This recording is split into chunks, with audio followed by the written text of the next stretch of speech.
The Aleutians have always kept their own counsel, a truth etched into the very rock of Unalaska Island. In 1889, this was a place where the world's edge felt less like a metaphor and more like a physical state of being. Here, in the raw settlement of Dutch Harbor, stories of ambition and ruin were as common as the ceaseless wind that scoured the tundra. But one tale, buried for decades beneath ice and silence, spoke of a different kind of cold. It was the story of two brothers who arrived with promises of warmth and good cheer, who built an alehouse for the lost and the weary, and who, according to the whispers that followed, served something far darker than beer to the patrons who trusted them most. If the quiet dread of forgotten histories is what you seek, and this is your first time to cross our threshold, consider subscribing and joining our search for the truths that lie buried just beneath the surface. Dutch Harbor in the year 1889 was not a place one arrived at by choice, but rather by the relentless logic of commerce or desperation. It was a gash in the coastline of Unalaska Island, a temporary refuge from the fury of the Bering Sea, flanked by the brooding volcanic peaks of Makushin. The settlement itself was little more than a collection of sod-roofed huts, crude timber warehouses, and a solitary windswept chapel, all clinging to the shore as if in fear of being swept away by the tide or the terrible shrieking wind. There was no true season of warmth here. The summers were brief, damp affairs of gray skies and persistent drizzle, while the winters were a monolithic force of nature, a siege of horizontal sleet, sea ice, and a darkness that felt absolute. The air carried a permanent, layered scent of salt, rendering fat from the whaling station, and the cold, mineral smell of the volcanic rock that formed the island's bones. This was a frontier beyond the frontier, a place where the rule of law was a distant rumor, carried on the occasional supply vessel from Sitka or Seattle. The only authority was the hard-won respect of the Unangan people, the grudging cooperation of rival fishing crews, and the weary oversight of the harbor master, a man named Jonah Pike. Jonah was a figure carved from the same unforgiving material as the island itself. His authority extended only as far as the docks, and his primary duties were to log the arrivals of whaling ships, sealers, and the tramp steamers that supplied the isolated community. He mediated disputes with a heavy hand and a heavier silence, knowing that true justice in this place was often decided by a sharpened knife in a dark alley or the unforgiving judgment of a sudden squall at sea. The population was a volatile, shifting sea of humanity. There were Russian fur traders whose families had been there for generations, American fishermen chasing cod and halibut, Scandinavian whalers, and Chinese cannery workers.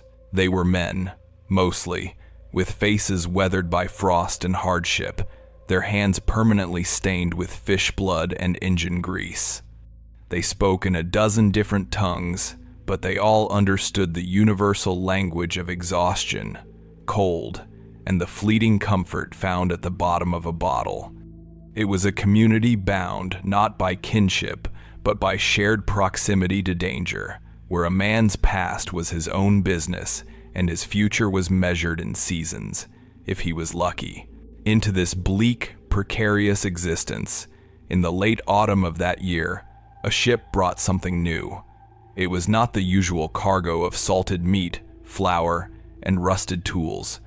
This time, lashed to the deck under heavy tarps, were dozens of sturdy oak barrels, a promise of something the island had in short supply: oblivion, camaraderie, and a momentary illusion of warmth.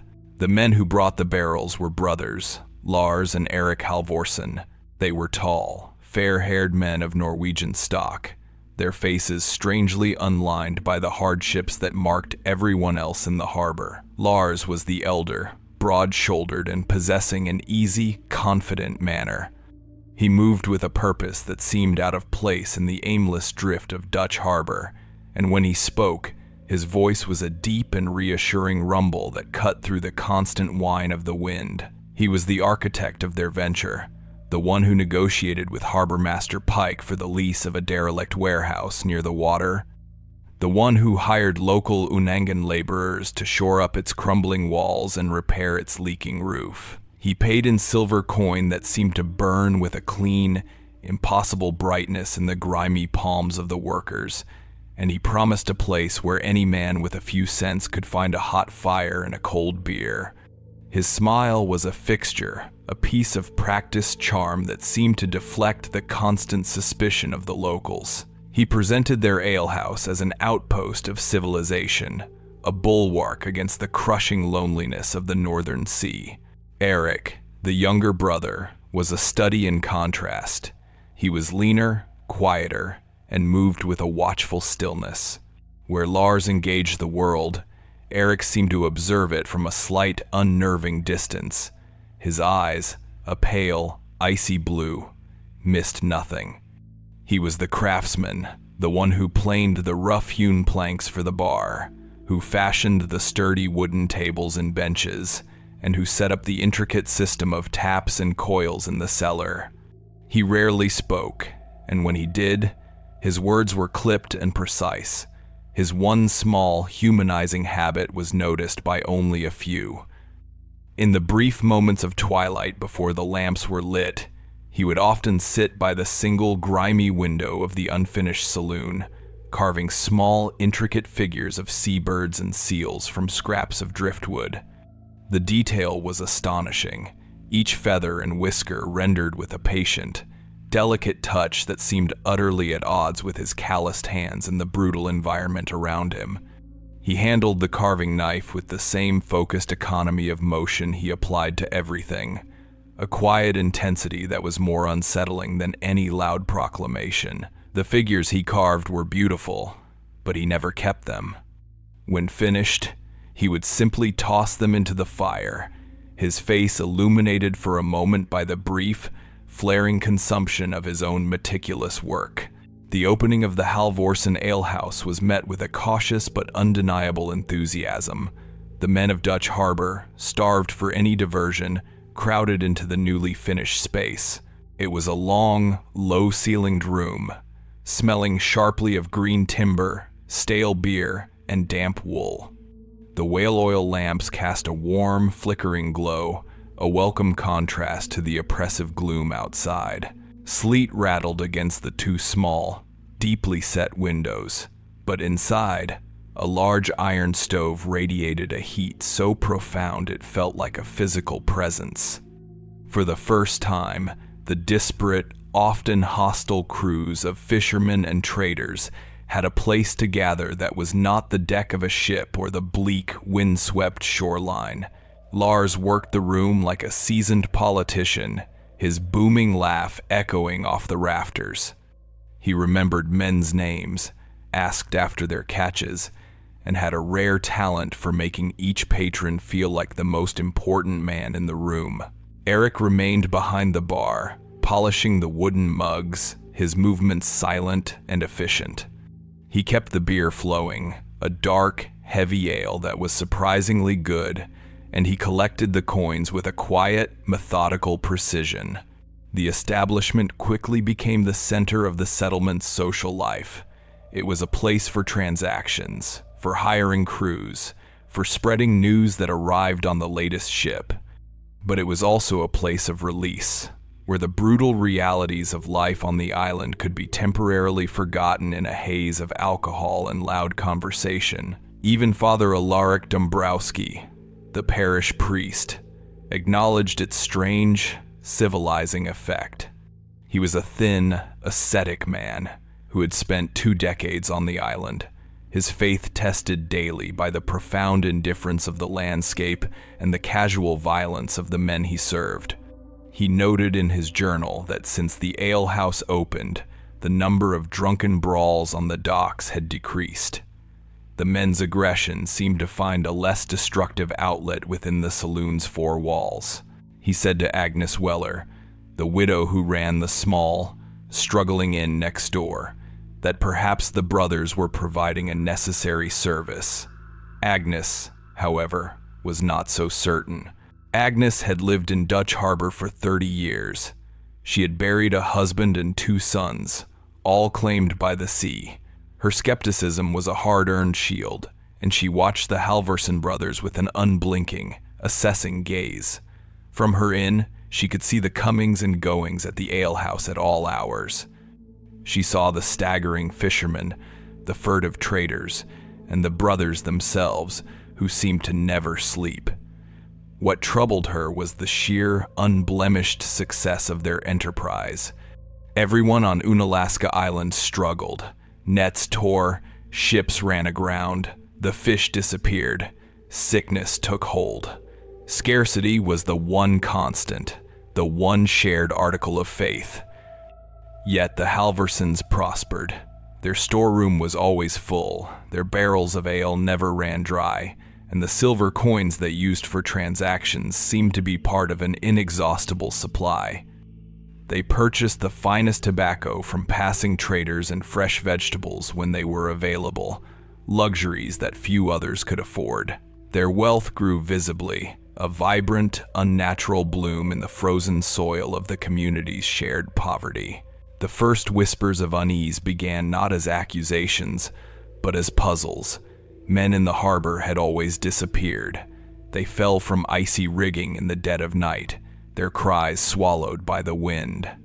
They took their skiffs out to check crab pots in a sudden fog and were never seen again. The sea was a hungry and indiscriminate collector of souls.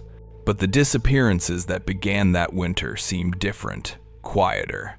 They were not connected to the violence of the ocean, but to the deceptive calm of the alehouse. It started with a Tlingit trapper who had come down from the interior with a rare cache of silver fox pelts. He had been seen in the saloon, celebrating his good fortune, buying rounds of drinks for strangers. Lars Halvorsen himself was said to have clapped him on the back and declared him a king for a night. The trapper had told another man he planned to book passage on the next steamer south. He never made it to the harbor master's office. His pelts, a small fortune in that part of the world, vanished with him. When questions were asked, Lars shrugged with a placid expression. He told Harbor Master Pike that the man had probably drunk his profits, and in a fit of shame had slipped away back into the wilderness. It was a plausible explanation, and in a place with no real law, it was the only one offered. A few weeks later, a young Irish sailor, flush with his pay from a 3-year whaling voyage, announced to his shipmates that he was going to the Halvorsens' place for one last drink before heading home. He was a cheerful, boisterous man, known for singing sad songs when he was in his cups. He walked up the muddy track toward the alehouse, his pockets full of coin, and was swallowed by the sleet-filled darkness. His ship sailed on the morning tide without him. His captain logged him as a deserter, a common enough entry in the ship's records. No one searched for him. There was nowhere to search. The island was vast, the sea was endless, and the alehouse was warm. The Halvorsen brothers continued to serve their dark, rich beer, their faces betraying nothing. The fire in their stove roared. The whale oil lamps cast their comforting golden light, and the sound of laughter and raised voices spilled out into the night, a fragile shield against the immense, waiting silence. But for those who listened closely, like Agnes Weller in her quiet inn, there were other sounds too. The faint, rhythmic thump of something heavy being dragged across a wooden floor late at night. The sudden, sharp clang of a shovel striking frozen earth in the small hours before dawn. These were the sounds that did not belong, the notes that were discordant in the familiar, brutal symphony of Dutch Harbor. The alehouse at the edge of the world had brought a new kind of warmth to the frozen island, but a chilling question was beginning to form in the minds of a few. What, precisely, was burning in the Halvorsens' seemingly inexhaustible fire? The false dawn of a Dutch harbor winter is a fragile and treacherous thing, a mere suggestion of light against a horizon of charcoal and slate. It was in this uncertain twilight that the pattern of quiet disappearances began to coalesce into a tangible dread, a cold spot in the collective soul of the settlement. The whispers that had once been idle speculation, born of envy and the frontier's natural suspicion, started to take on the weight of conviction. The sea had always been the designated thief of men, its appetites vast and impersonal. But now, a new geography of fear was being drawn, its epicenter located in the warm, inviting glow of the Halvorsen brothers' alehouse. The question of why men vanished was no longer a philosophical one about the perils of the North. It was becoming a specific inquiry, tied to a single building, 2 smiling faces, and the dark and heavy ale they served in polished wooden mugs. The alehouse was a trap, and its doors swung only one way for a certain kind of patron, the man who was alone, who carried his wealth in his pockets, and who made the fatal mistake of believing he had found a safe harbor. The first name to be tied to this new and unnerving pattern was Thomas Gundersen. He was a fisherman from the Lofoten Islands, a man whose life had been a long, hard negotiation with the North Atlantic. He was not a drunkard or a fool. He was weathered, competent, and possessed a deep, abiding respect for the power of the sea. His small, single-masted skiff, the Sea Lark, was his only significant possession, and he maintained it with the meticulous care of a man whose life depended on it. He had a wife and a young son back in Norway, and the one small softness he allowed himself was to read their letters over and over, his rough finger tracing the delicate script until the paper grew thin and translucent. He had come to Dutch Harbor following a rumor of a massive cod run, and for 2 weeks he had fished with a relentless, solitary focus, his small boat a familiar silhouette against the gray chop of the bay. His luck had been extraordinary. He returned to port with a haul so large that it drew admiring glances even from the crews of the larger schooners.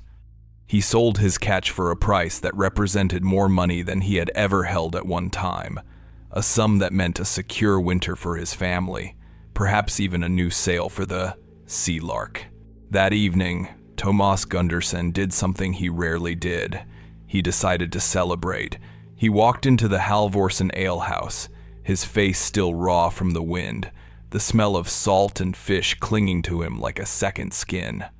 He was not a man given to grand gestures, but on this night, he felt a lightness in his chest that demanded release. He laid a heavy coin on the bar and declared he was buying a round for the house. Lars Halvorsen, ever the gracious host, greeted him like a conquering hero. He announced to the room that they were in the presence of a true king of the sea, a man who knew how to read the tides and pull silver from the deep. He poured Thomas a generous measure of ale himself, and they stood together at the bar, Lars's arm draped over the fisherman's shoulder. Witnesses later recalled the scene. They remembered the genuine, unfeigned joy on Thomas's face as he spoke of his son, of the new boots he would buy him. He raised his mug high, his voice thick with emotion, and toasted his distant family, the unforgiving sea, and his own good fortune. Lars Halvorsen had raised his own mug in reply, his smile unwavering, a perfect mirror of convivial warmth. Thomas was last seen around midnight, deep in conversation with Lars, who was leaning in close, his expression one of rapt attention. The other patrons, their senses dulled by the free-flowing ale and the oppressive heat from the stove, eventually staggered out into the freezing night, leaving the fisherman and the proprietor in the amber lamplight.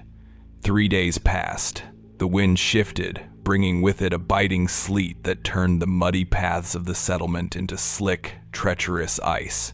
On the morning of the 4th day, a dory from a whaling ship, making its way to the outer harbor, found the Sea Lark adrift. The skiff was circling slowly in an eddy near the rocky shore of Amaknak Island, its single sail flapping uselessly in the wind. There was no sign of Tomas. The boat was eerily undisturbed. A half-full coil of rope lay on the deck. A fishing knife was stuck into the wooden gunwale, and a small, waterproofed pouch containing his wife's letters was tucked safely into a storage locker. There was no sign of a struggle, no evidence of a sudden squall that might have pitched him overboard. It was as if he had simply ceased to be. Harbor Master Jonah Pike conducted the official inquiry, which consisted of a few perfunctory questions. He rowed out to the Sea Lark, himself, his face grim, and noted the details in his logbook. The consensus, offered with weary resignation, was that Tomas Gunderson, drunk on ale and success, had likely fallen into the lethally cold water while trying to navigate back to his mooring in the dark.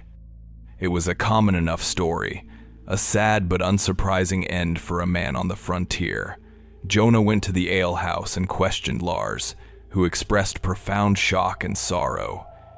He told the harbor master that he had personally helped the fisherman to the door, had warned him about the treacherous footing, and had watched him walk toward the docks. He said that Tomas was in high spirits, perhaps too high.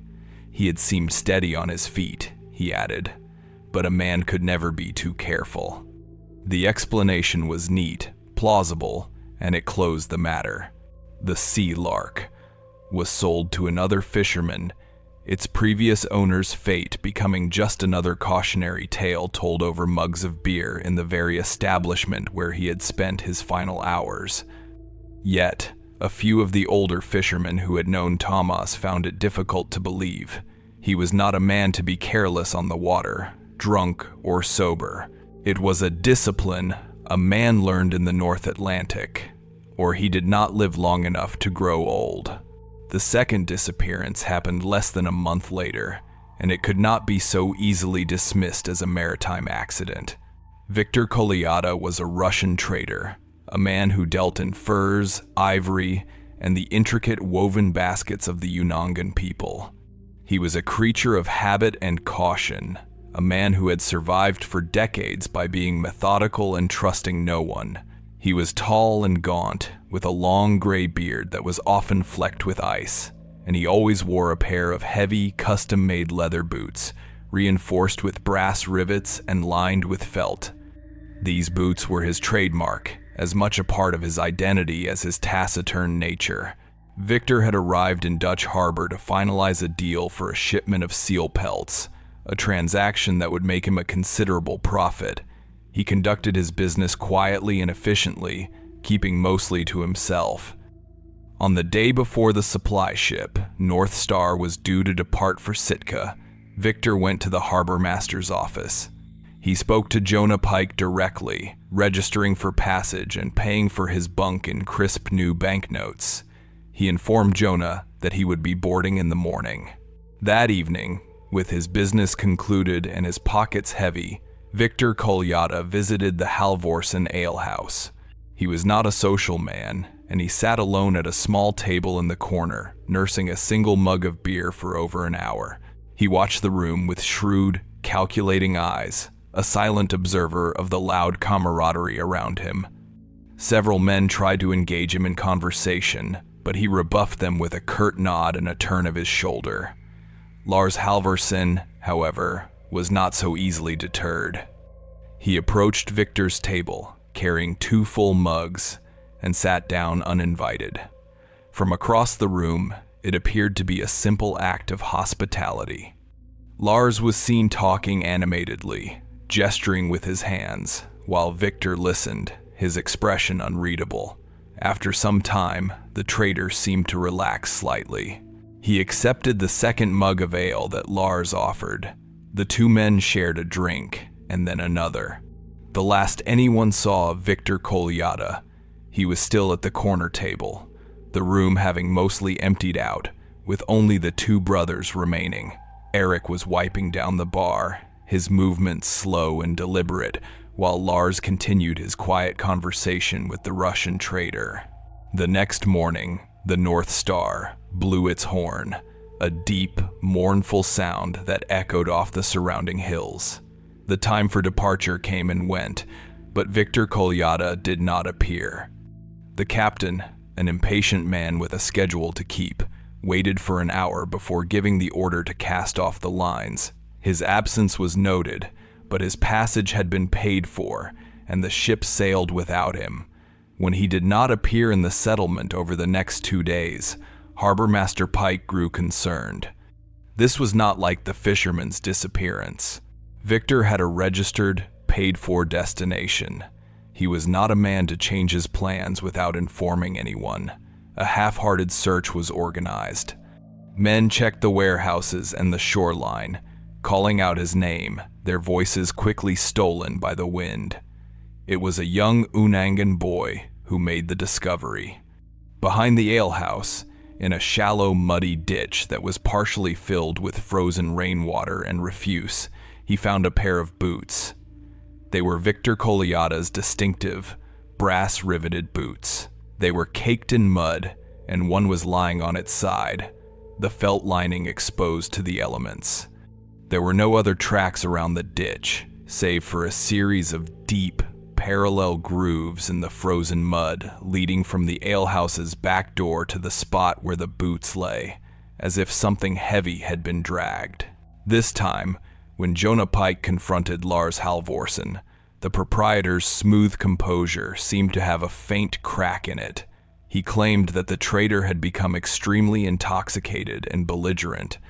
Lars said he had been forced to ask him to leave, and that Victor had stumbled out the back door, cursing in his native tongue.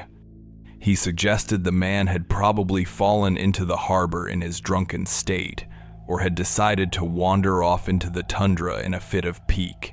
He offered no explanation for how the man's boots had ended up in the ditch.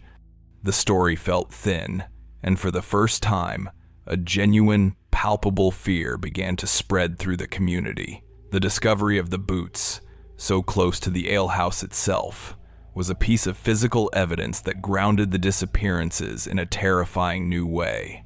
It was no longer about the anonymous sea.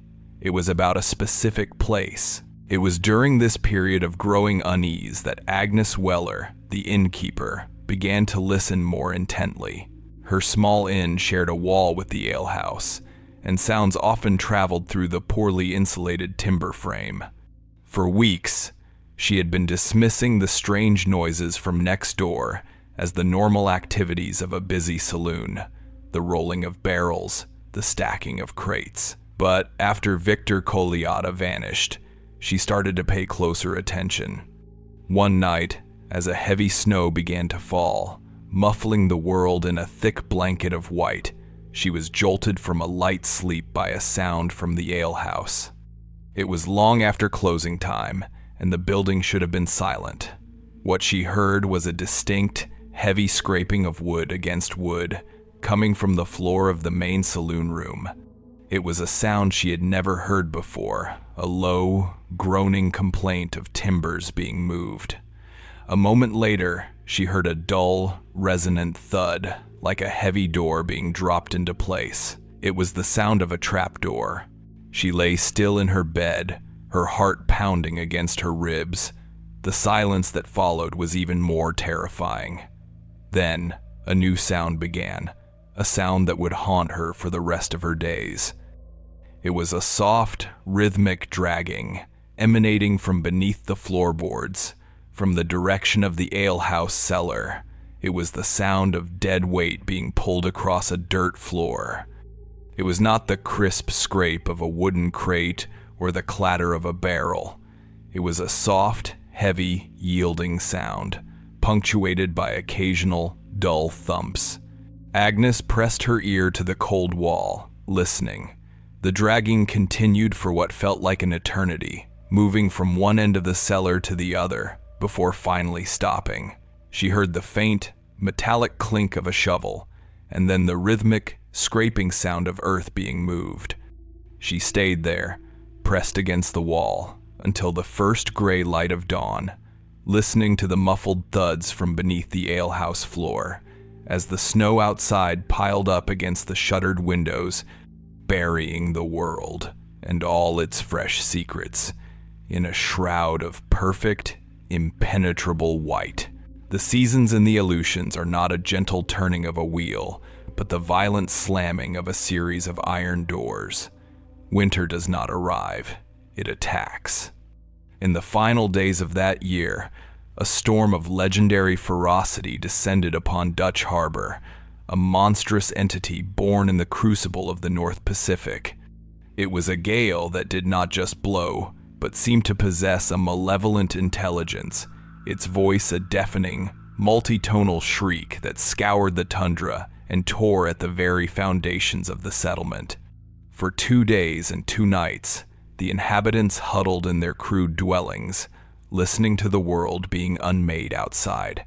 Waves, the size of small hills, exploded against the rocky coastline, sending plumes of freezing spray hundreds of feet into the air, where the wind atomized the water and drove it inland as a blinding, horizontal blizzard of ice.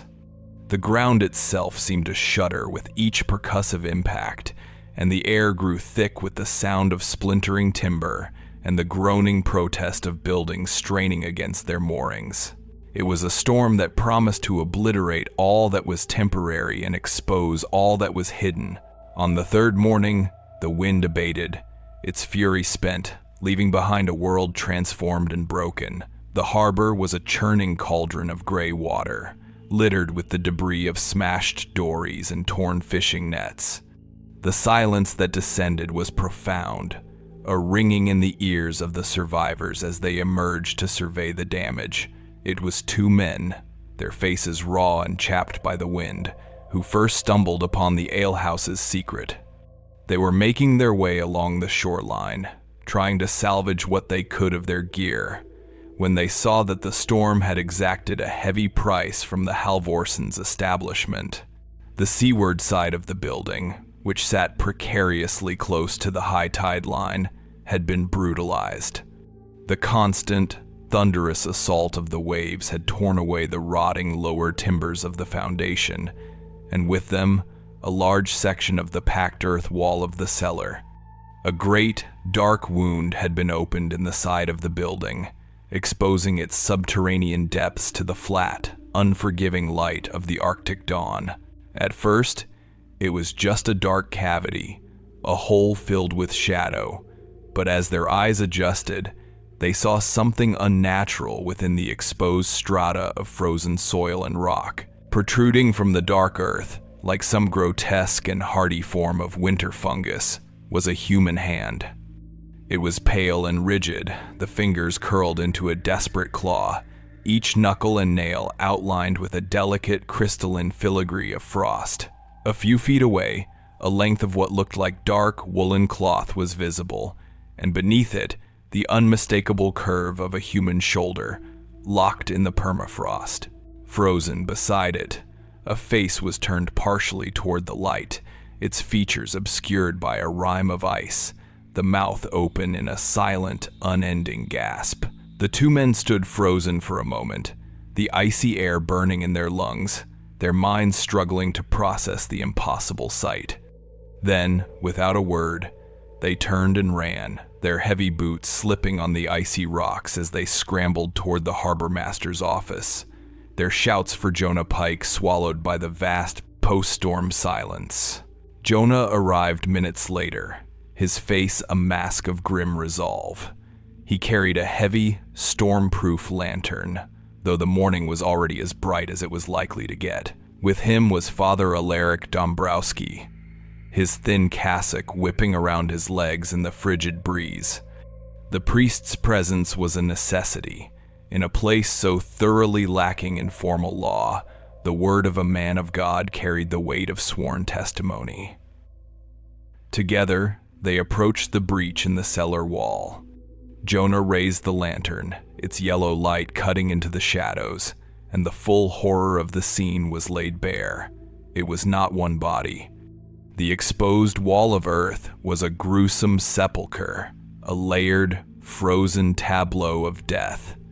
They could see the outlines of at least 4 or 5 figures, packed together in the frozen soil. A booted foot here, a swatch of a sailor's jersey there, and hands, more hands, reaching from the earth as if in a final, futile plea. The cellar had been used as a tomb, and the storm, in its indiscriminate rage, had peeled back the lid. Jonah Pike, a man who had seen men crushed by falling ice and torn apart by whaling equipment, felt a coldness spread through his chest that had nothing to do with the temperature. He knew they had to go inside. The front door of the alehouse was barred, and a heavy silence emanated from within. They went around to the back, to the small, sturdy door from which something heavy had once been dragged. It, too, was locked. Jonah did not hesitate. He took a discarded piece of ship's timber and used it as a battering ram, the splintering crack of the door frame echoing unnaturally in the quiet air. The interior of the saloon was cold and still, smelling of stale beer and old smoke. The tables and benches were neatly arranged, the wooden mugs stacked behind the bar. It was a scene of perfect, unnerving normalcy. In the center of the room, however, was what Agnes Weller had heard. A large, square-cut trapdoor, its edges flush with the floorboards, with a heavy iron ring set into the wood. It was not locked. Jonah and the priest heaved it open, revealing a steep, narrow staircase descending into blackness. The air that rose to meet them was a physical thing, a wave of profound, subterranean cold, thick with the smell of damp earth and something else, something Swedish and corrupt. Holding the lantern high, Jonah led the way down, his boots thudding on the wooden steps. Father Dombrowski followed, his hand clutching the small wooden cross that hung around his neck. The cellar was larger than they had expected, extending the full length of the building. The walls were a mix of stone and packed earth, glistening with a thin sheen of ice. Crates and barrels were stacked neatly against one wall, but the rest of the space was dominated by a large, disturbed area of earthen floor. This was where the dragging sounds Agnes had heard had ended. The ground was uneven, marked by the scrapes of a shovel and the impressions of heavy, irregular shapes being moved. The breach in the far wall let in a sliver of weak, gray light, illuminating the scene of the storm's exhumation from the inside. Father Dombrowski set to his grim work with a methodical calm that bordered on the sublime. He was no longer just a priest, he was an archivist of atrocity. He took out a small leather-bound notebook and a pencil, his fingers clumsy with cold as he began to document the scene. He approached the exposed section of the wall, his breath pluming in the lantern light. He knelt in the frozen dirt, his face inches from the dead. The lantern's glow moved over the bodies, and the details it revealed were damning. He noted the position of each visible victim. One man was curled on his side, his knees drawn up to his chest. Another was wedged in upside down, his legs tangled with the torso of a third. Their eyes, where visible, were open and opaque, glassed over with a layer of ice. They were not the peaceful dead. Their bodies were contorted, their limbs locked at unnatural angles. Then he saw the injuries. The first man, the one with the open mouth, had a deep, crescent-shaped wound above his temple. The edges were clean, the skull beneath visibly fractured. It was a wound made by a powerful, focused blow from a heavy, sharp-edged object. It was not the sort of injury one sustained in a shipwreck. He moved the lantern. The man whose shoulder was visible had the back of his head crushed into a concave ruin. Dark, frozen blood matted his hair and stained the collar of his woolen coat. This was not the work of the sea.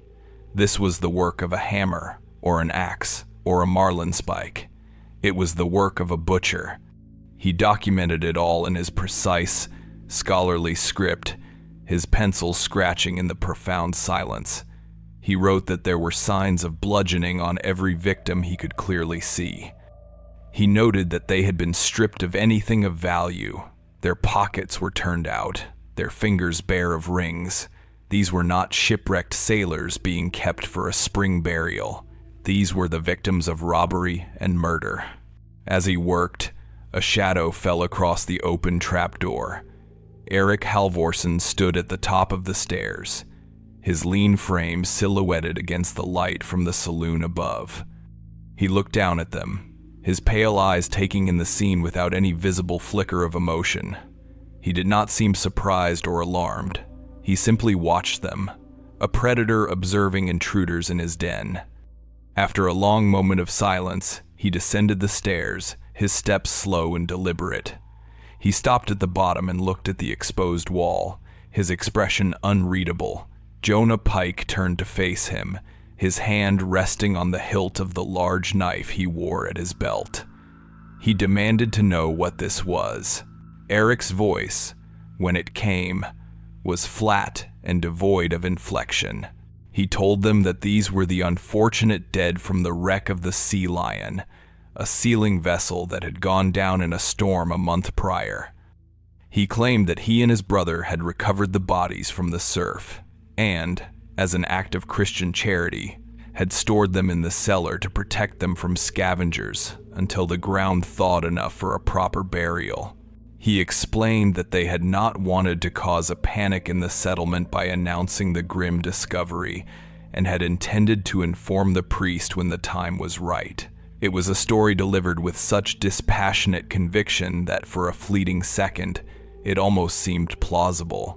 But the inconsistencies were too glaring to ignore. Father Dombrowski stood up, his notebook in his hand.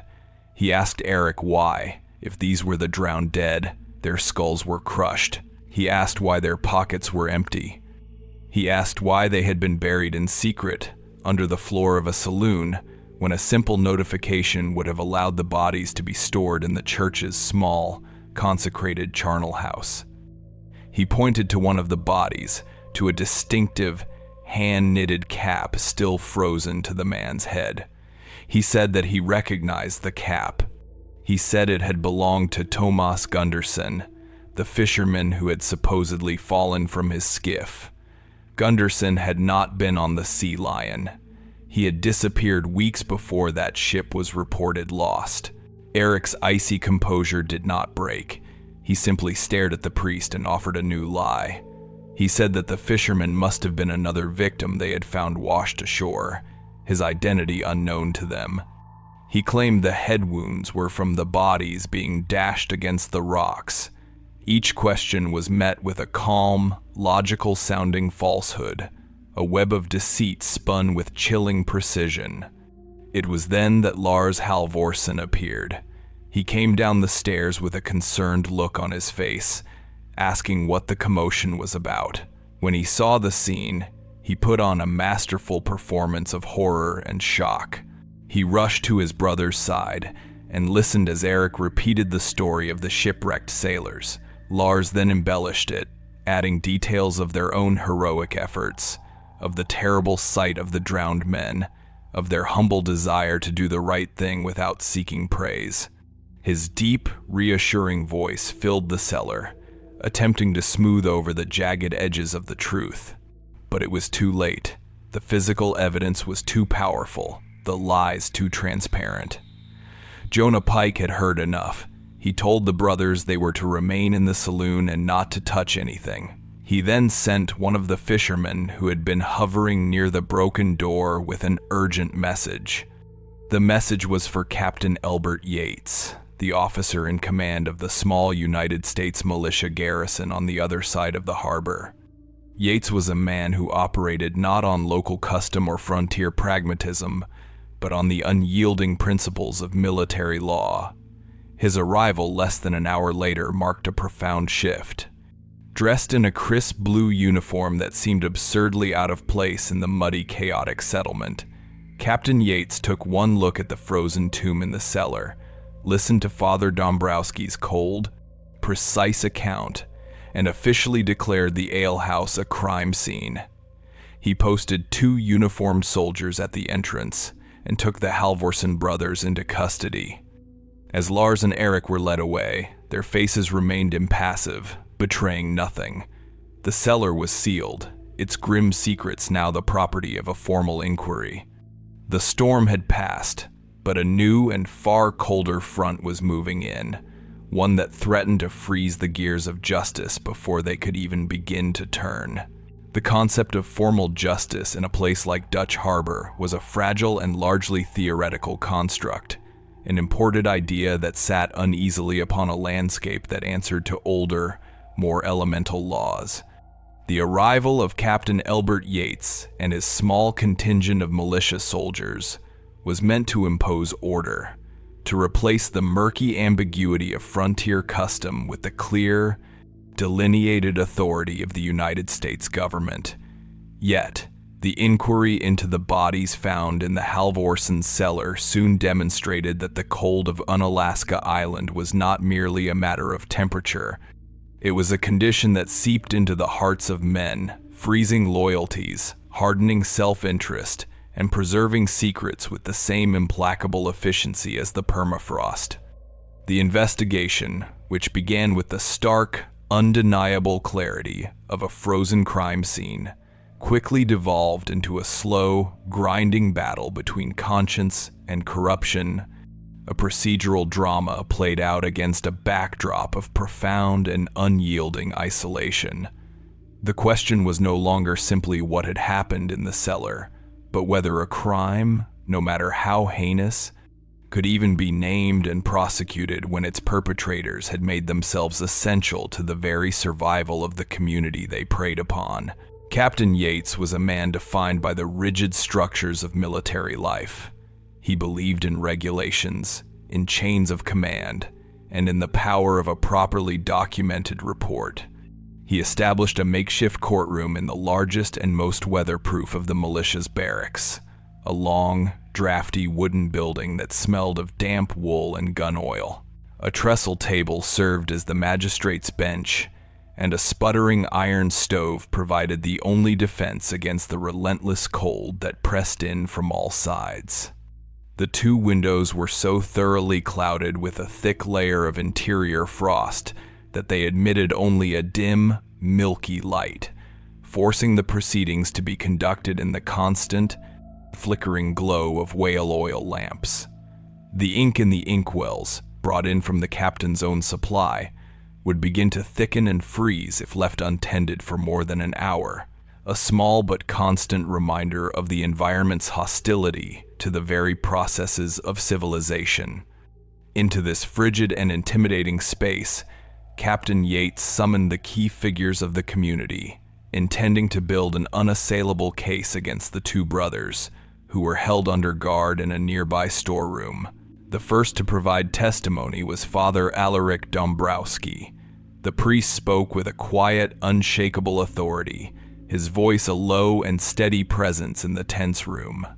He presented his notebook, its pages filled with his neat, precise script, and read aloud his meticulous documentation of the cellar's contents. He described the position of the bodies, the nature of their wounds, and the compelling evidence that contradicted the brothers' story of a shipwreck. He spoke of the crushed skulls and the empty pockets. He recounted his identification of Tomas Gunderson's knitted cap, a detail that directly linked one of the victims to a prior, suspicious disappearance. His testimony was cold, forensic, and damning. He was the voice of the dead, and his words hung in the frigid air with the weight of an indictment. Captain Yates listened, nodding grimly, his clerk's pen scratching furiously across the page, the sound sharp and brittle in the cold. Next came Agnes Weller. The innkeeper's widow was a figure of stark and unadorned honesty. Her face was a roadmap of hardship. Her hands were gnarled from a lifetime of work, but her eyes were clear and direct. She was visibly nervous, her small frame swallowed by the heavy woolen shawl she wore, but her voice, though quiet, did not waver. She spoke of the sounds she had heard through the shared wall of her inn. She described the unmistakable groan of the trapdoor being opened late at night, long after the last patrons had departed. She told the captain about the soft, heavy, dragging noises from the cellar, a sound that she could not mistake for the movement of barrels or crates. With a chilling specificity, she recounted hearing what she first thought were muffled shouts, but which she later came to believe were the final, desperate cries of men, sounds that were quickly and brutally silenced. She explained that she had been too afraid to speak of it before, that in a place like Dutch Harbor, making such accusations without irrefutable proof was a dangerous and likely fatal mistake.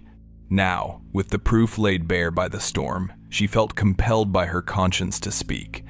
Her testimony provided the crucial narrative context for the physical evidence, painting a terrifying picture of the alehouse's secret nocturnal activities. With the priest's forensic account and the widow's eyewitness report, Captain Yates believed he had the foundation of an open and shut case. He was a military man, accustomed to a world where evidence led to conclusions, and conclusions led to swift and decisive action. He had not, however, accounted for the complex and deeply entrenched ecosystem of the harbor, a web of dependencies and mutual interests that operated on a logic entirely foreign to his regulations. This became starkly apparent when he called his next witness, Harbor Master Jonah Pike. Jonah, the closest thing the settlement had to a civil authority, entered the room with a heavy, deliberate tread. He stood before the captain not as a collaborator in justice, but as an obstacle. His testimony was a masterclass in obfuscation and deflection. When asked about the disappearances of men like Tomas Gunderson and Victor Koliata, Jonah Pike shrugged his massive shoulders. He spoke of the inherent dangers of the sea and the frontier. He stated, with a frustratingly circular logic, that men went missing all the time, and that it was foolish to see a pattern where there was only the random cruelty of fate. He acknowledged that the men had last been seen at the alehouse, but he pointed out that nearly every man in the harbor passed through the alehouse at some point. To him, it was a meaningless coincidence. Then, his testimony took a more aggressive turn. He began to actively defend the Halvorsen brothers. He described them as vital pillars of the community, as enterprising businessmen who had brought a measure of comfort and civilization to a brutal place.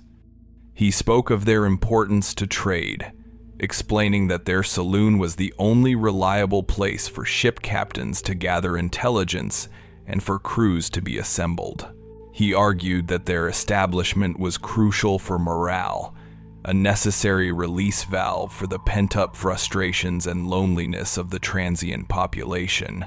He suggested that to remove the brothers would be to damage the delicate economic and social fabric of Dutch Harbor, a risk that was far greater than the unproven suspicion that they were involved in the deaths of a few nameless drifters. Captain Yates was stunned by the harbor master's recalcitrance. He pressed him, reminding him of the bodies in the cellar, of the clear evidence of violence. Jonah did not flinch. He countered that the brothers' story about the shipwrecked sailors was as plausible as any other. He said that perhaps the head wounds were indeed from the rocks. He introduced just enough doubt, just enough alternative explanation, to muddy the clear waters of the priest's testimony. It was a calculated performance, designed to protect a system that, for reasons of his own, he felt was worth preserving. As he spoke, it became clear that the Halvorsens' influence extended far beyond the walls of their saloon. Their steady supply of silver coins had not just purchased ale and loyalty, it had purchased silence and complicity. The harbor master's defense was only the beginning of the inquiry's slow collapse. The rot of corruption, or perhaps merely the pragmatism of survival, began to spread. Otto Breivik, a prominent merchant who supplied the whaling fleet, was the next to be called. He was a man who had initially been vocal in his suspicions about the brothers' sudden wealth. Yet, when he sat before Captain Yates, his story had changed. He spoke of legitimate and highly profitable investments the brothers had made, of clever trading in furs and ivory that he himself had facilitated. He produced a ledger, its entries neat and orderly, that seemed to account for a significant portion of their income. The ledger was, in all likelihood, a complete fabrication, created in the days following the brothers' arrest, but it was a tangible document, and in a courtroom, a document held power. Captain Yates could see the lie in the merchant's eyes, but he could not prove it. Other witnesses began to falter. A fisherman who had initially told Jonah Pike that he had seen Eric Halvorsen washing down the back steps of the alehouse late one night now claimed he could not be sure of the date, or even if it had been Eric he had seen.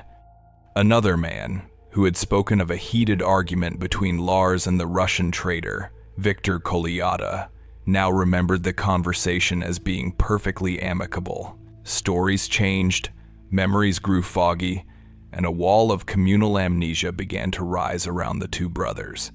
It was a silent, bloodless conspiracy, held together by a shared understanding that the Halvorsens, whatever they may have done, were now too important to fail.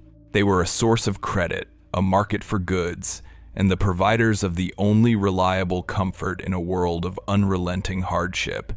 Their removal would create a vacuum, and vacuums on the frontier were dangerous things. The final, decisive blow to the inquiry came not in the courtroom, but in the harbor master's office. The official shipping logs for the past 6 months, which would have contained the records of Tomas Gunderson's catch and Victor Kolyada's registered passage, mysteriously vanished. Jonah Pike claimed that a leak in the roof, a result of the recent storm, had ruined a stack of documents, and that the logbooks had unfortunately been among them. It was a lie so blatant, so transparent, that it was a profound insult to Captain Yates's intelligence. But without the logs, 2 more crucial pieces of evidence were gone. The case was being systematically dismantled, not through legal argument, but through the brute force of sabotage and non-cooperation. Captain Yates, for all his authority, was an outsider. His power was derived from a distant government, while the power of men like Pike and Breivik was local, immediate, and absolute. He could compel testimony, but he could not compel truth. After a week of fruitless and frustrating interviews, with his key witnesses recanting and his evidence disappearing, he was forced to concede defeat. With no one left willing to testify against them, and with the most powerful men in the settlement actively defending them, he had no grounds on which to hold the Halvorsen brothers. The inquiry stalled, frozen in place by the very community it was meant to serve. He issued a report, citing a lack of conclusive evidence and the unwillingness of the local populace to cooperate. The file was closed. Lars and Eric Halvorsen were released. They returned to their alehouse not as chastened suspects, but as vindicated proprietors. They repaired the cellar wall, sealed the trapdoor, and reopened for business. The fire in their stove roared once more.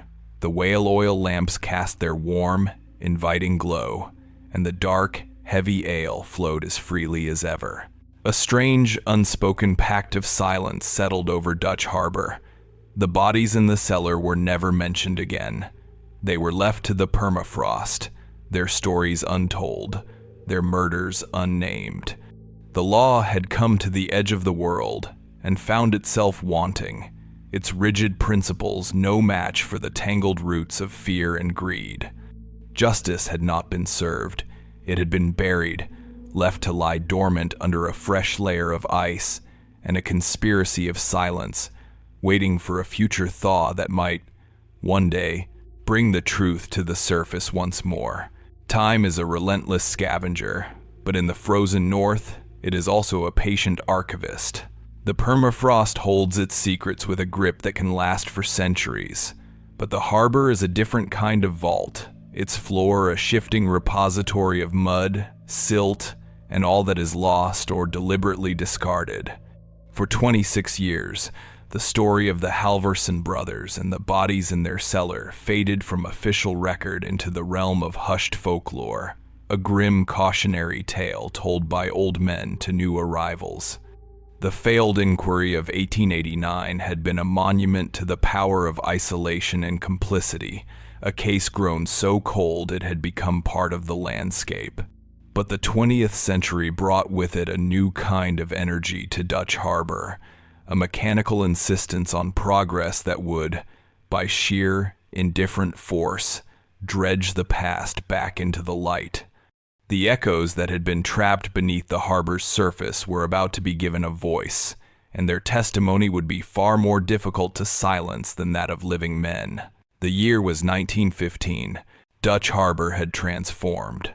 The ramshackle outpost of the previous century had grown into a strategic coaling station for the United States Navy and a bustling, industrialized hub for the North Pacific fishing fleet.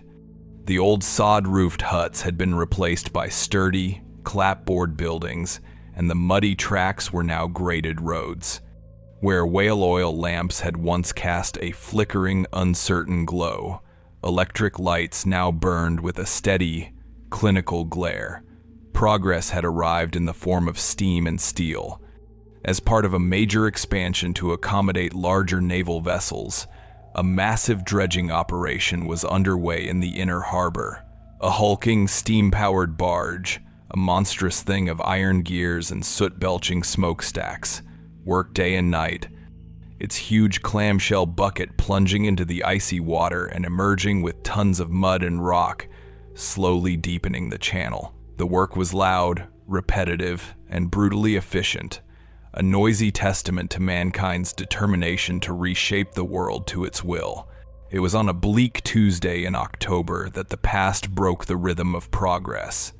The barge's operator, a man named Silas, felt a familiar shudder as the bucket's steel jaws closed on the harbor floor, but when he engaged the steam winch, the load felt strangely resistant. There was a snag, a tangle of something that was not the usual sludge and stone. With a groan of stressed metal, the bucket rose from the depths, water streaming from its sides, and swung over the deck of the barge. When the jaws opened, the usual cascade of mud and gravel spilled out, but it was accompanied by a grotesque and unnatural tangle. It was a mass of what looked like old, rotted fishing nets, heavy and black with silt, and wrapped within the nets, held in their decomposing embrace, was a jumble of human bones. A rib cage, dark and stained, a set of vertebrae still loosely articulated, and a single, slender femur. As the workers stared in stunned silence, a skull, almost perfectly preserved by the cold anaerobic mud, rolled free and came to rest near the edge of the pile. There was a dark, spiderweb pattern of fractures radiating from its temple. Work stopped immediately. The harbor master was summoned, a different man from Jonah Pike's era, but one who knew the old stories. A more thorough, careful search of the dredged material was conducted. What they found that day turned a construction project into an archaeological excavation. They unearthed the skeletal remains of at least 6 more individuals, all found in the same small area of the harbor floor, directly offshore from where the old Halvorsen Alehouse had once stood. The skeletons were in varying states of preservation, but they shared 2 chilling characteristics. Each one showed evidence of extreme cranial trauma, the same kind of brutal, bludgeoning injuries that Father Dombrowski had documented in the cellar victims 2.5 decades earlier. And each set of remains was entangled in lengths of old heavy-gauge fishing net cord, the kind used for deep water trawling. They had been bound, weighted down, and sunk, a method of disposal that was as methodical as it was savage. The harbor, it seemed, had been the brothers' second tomb, an overflow for the bodies that would not fit in the cellar. The discovery of the skeletons caused a sensation, reigniting the old, cold embers of the Halvorsen case. The story was picked up by newspapers in Anchorage and Seattle, framed as a grim mystery from Alaska's frontier past. It was this renewed attention that brought a new and crucial figure into the narrative, a young historian from the University of Washington named Helen Cartwright. Cartwright was a tenacious and deeply intelligent woman, a pioneer in the field of Alaskan territorial history. She specialized in piecing together the unwritten stories of the frontier and giving voice to the marginalized and the forgotten. The Dutch Harbor case, with its whispers of conspiracy and its dramatic, decades-delayed unearthing of new evidence, was exactly the kind of complex, layered history that she was drawn to. She traveled to Unalaska Island, not as a journalist seeking a sensational headline, but as a scholar determined to assemble the definitive and final account of what had happened. Helen Cartwright began her work with a methodical patience that the original inquiry had so sorely lacked. She started with the official records. She managed to unearth Captain Elbert Yates's original report from 1889, filed away and forgotten in a dusty archive in Sitka. In it, she read of the captain's profound frustration, his notes on the changing testimonies, the vanished evidence, and the wall of silence he had encountered. The report was a blueprint of a cover-up. Next, she sought out the descendants of the original inhabitants. The Dutch harbor of 1915 still held families who had been there in the old days. She found the granddaughter of Agnes Weller, a woman who now ran a small but respectable hotel on the site where her grandmother's inn had once stood. In a dusty attic, stored in a sea chest, the granddaughter had kept Agnes's private diary.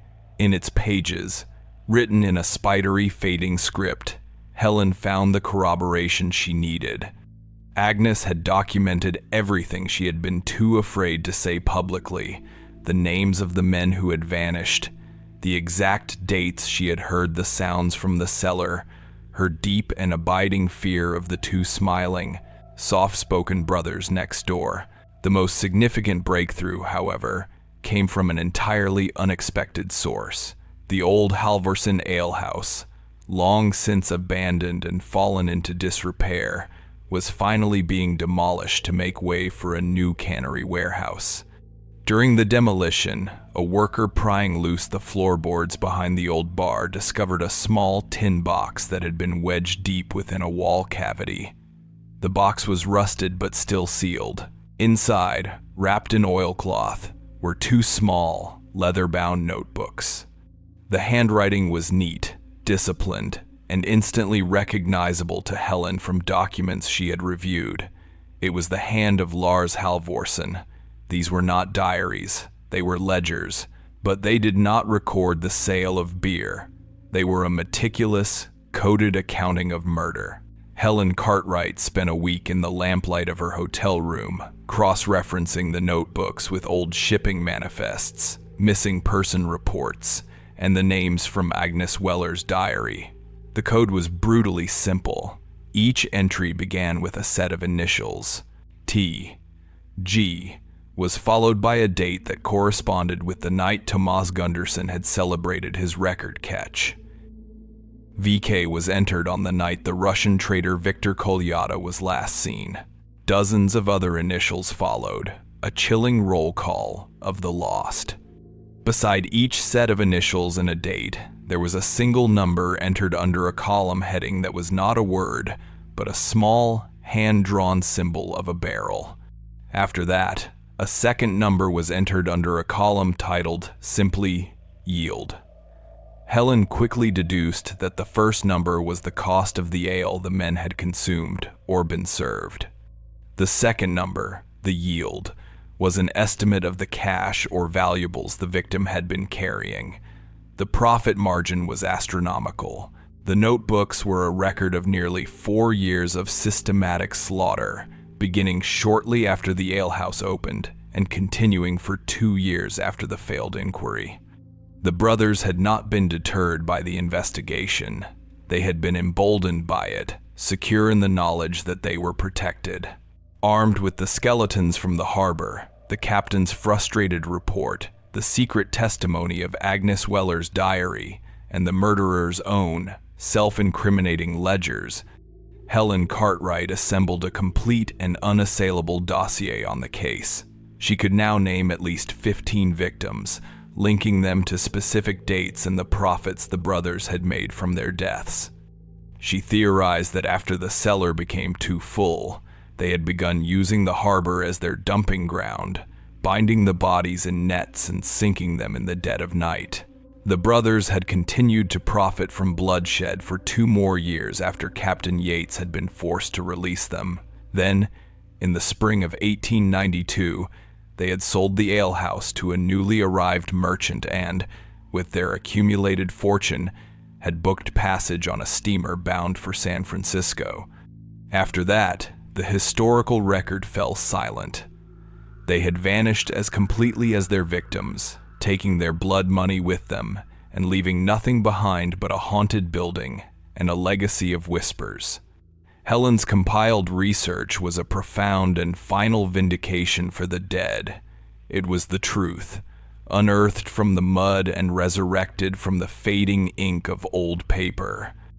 She presented her findings to the territorial authorities, and though the perpetrators were long gone and likely dead themselves, the case was officially reopened and, based on her overwhelming evidence, finally closed.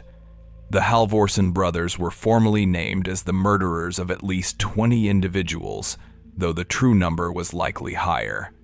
The cold case had been solved, not by lawmen or courts, but by the slow, inexorable work of a dredging barge, a demolition crew, and a historian who believed that no story, once told, could ever be truly erased.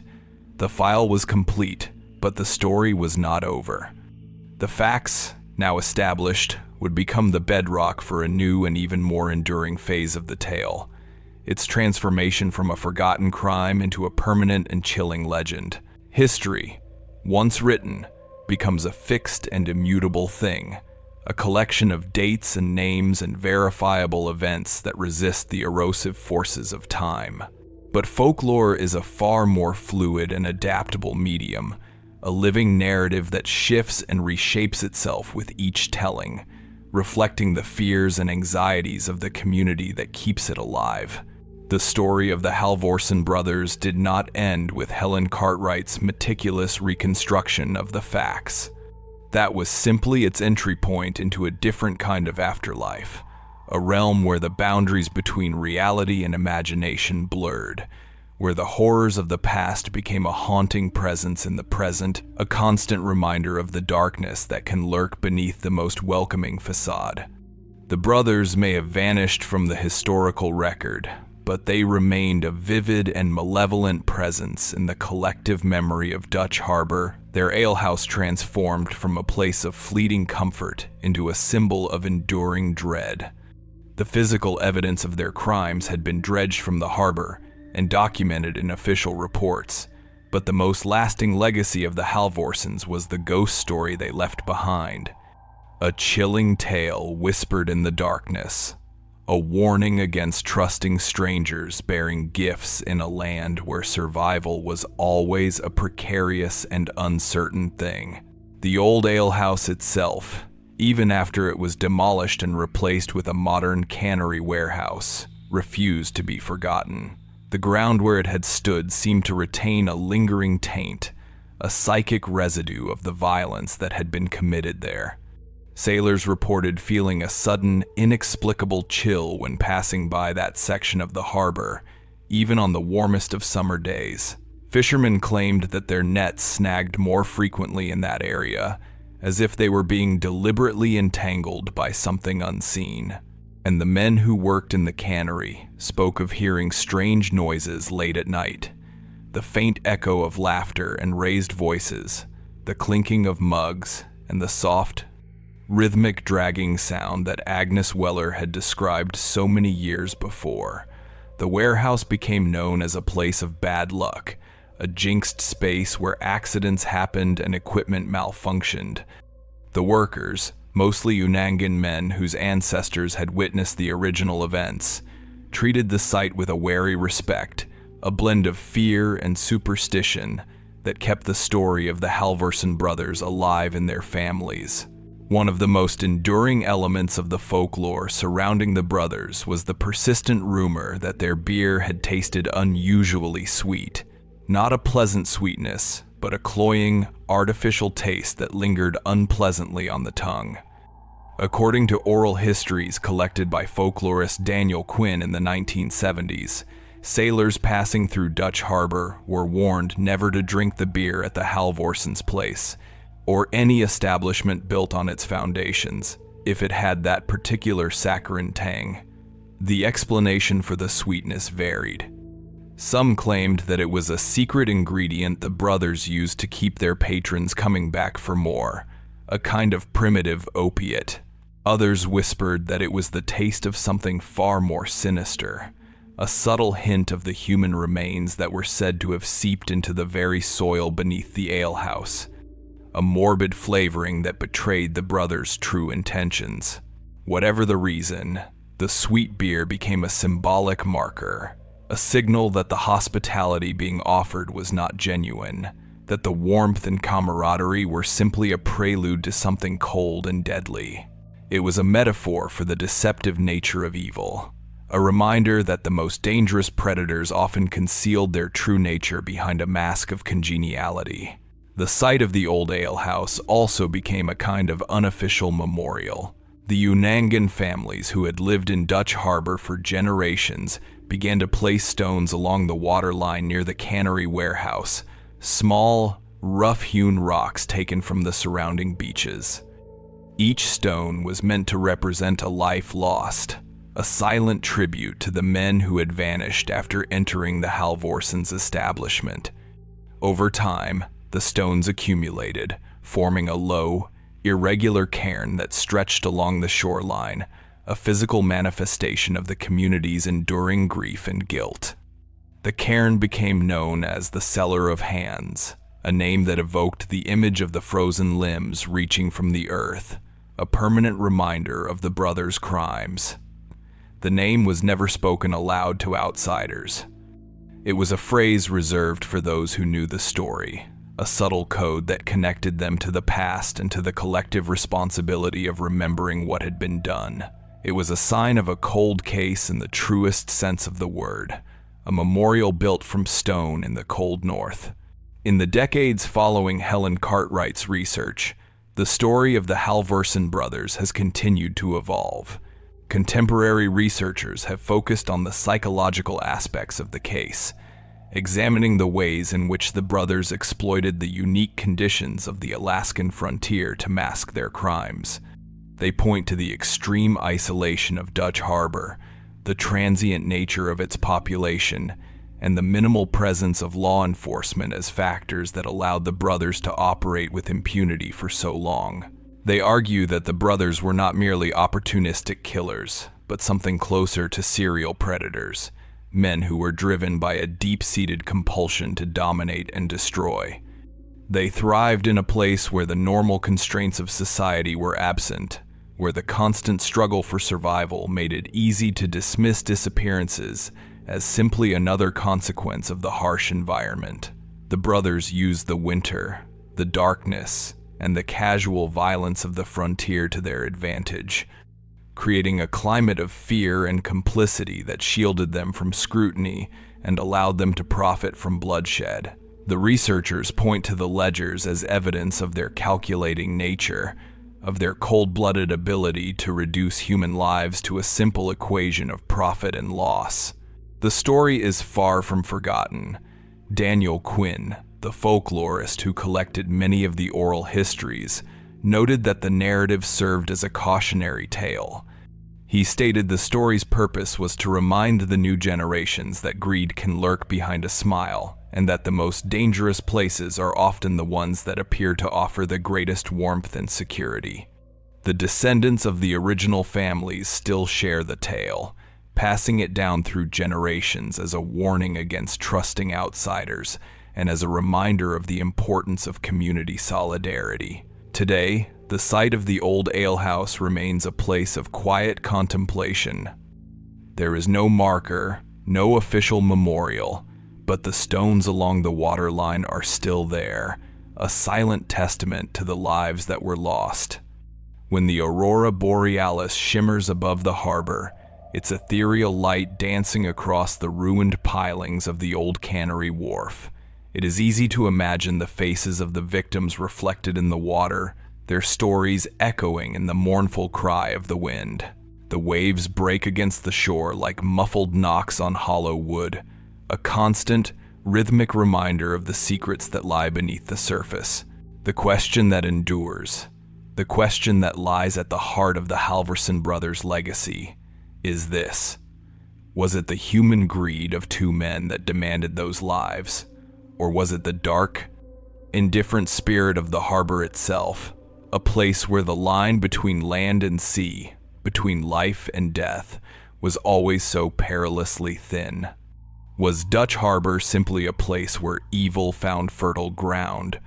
Or was there something inherent in the landscape, in the cold, the isolation, and the constant proximity to danger that made such atrocities inevitable? Perhaps the answer lies somewhere in between. Perhaps it was the confluence of human depravity and environmental harshness that created the perfect storm for tragedy, a storm whose echoes continue to reverberate through the generations. The story of the Halvorsen brothers is a uniquely Alaskan ghost story, a chilling tale of murder and betrayal set against a backdrop of stunning natural beauty and unforgiving brutality.